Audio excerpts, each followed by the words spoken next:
উদয়নারায়ণপুরের অন্তর্গত শিবপুর গ্রামে অনুষ্ঠিত হয়ে গেল বারোয়ারি মা কালীর পুজো।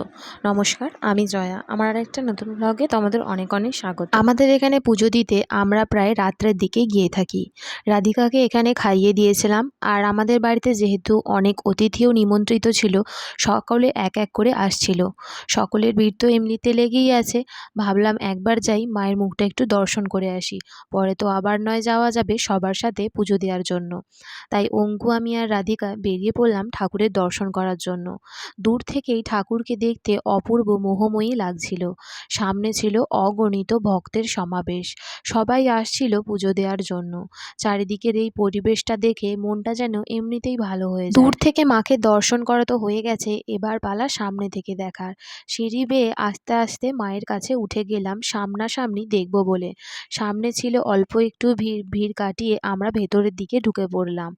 ভেতরে ঢুকেই মাকে মাথা ঠুকে প্রণাম করতে দেখে আমার মেয়ে আমার সঙ্গে নিজেও মাথা ঠুকে একটু প্রণাম করে নিল।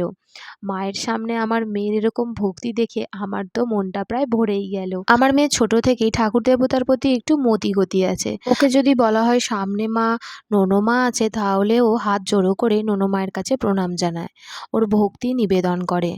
এই দেখেই বোঝা যায় ওর ঠাকুর দেবতার প্রতি কতটা মতিগতি। বাইরে এসে ঠাকুরের কাছে একটু বাতি জ্বালিয়ে দিয়েছিলাম। বাতিটা একটু ঠাকুরের কাছে দেখিয়ে দিলাম। আমার মেয়ে আর আমার ননদের মেয়ে ওরাও একটু হাতে হাত মিলিয়ে দিয়েছিল। তারপরে অঙ্কুকে বললাম, তুইও একটু বাতিটা দেখিয়ে দে।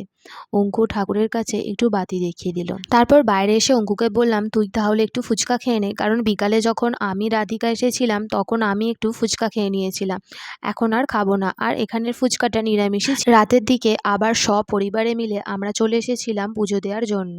আসলে তখন এসেছিলাম এমনি একটু ঘুরতে, আর এখন সবাই মিলে পুজো দিতে এসেছি। আর পুজো দিতে আসার আগে রাধিকাকে ঘুম পাড়িয়ে রেখে এসেছিলাম। অঙ্কু ছিল রাধিকার কাছে, ও ঘুমিয়ে গিয়েছিল, আর বলেছিলাম যদি ও উঠে পড়ে তাহলে আমাকে কল করতে। তো এইদিকে ছিল ডিজে বক্সের আয়োজন। এখানে ইয়াং জেনারেশনের যে সকল ছেলেরা আছে তারা ডিজে বক্সের তালে তালে নাচের তালে নাচতে মত্ত ছিল। সেটাই সকলে মিলে এখানে একটু উপভোগ করছিল। সত্যি কথা বলতে কি, ডিজে বক্সের এই সামনে দাঁড়ালে আমার বুক যেন ধকধকিয়ে ওঠে। আর এই ধকধকানি আওয়াজ কিন্তু আমার একদমই পছন্দ নয়। যদিও বা দেখতে একটু ভালো লাগছিল, কিন্তু আওয়াজ শব্দেও মোটেও আমার পছন্দ নয়। তবে গাছের সামনে এই যে লাইটিংটা আসছিল, এটা দেখতে বেশ ভালোই লাগছিল।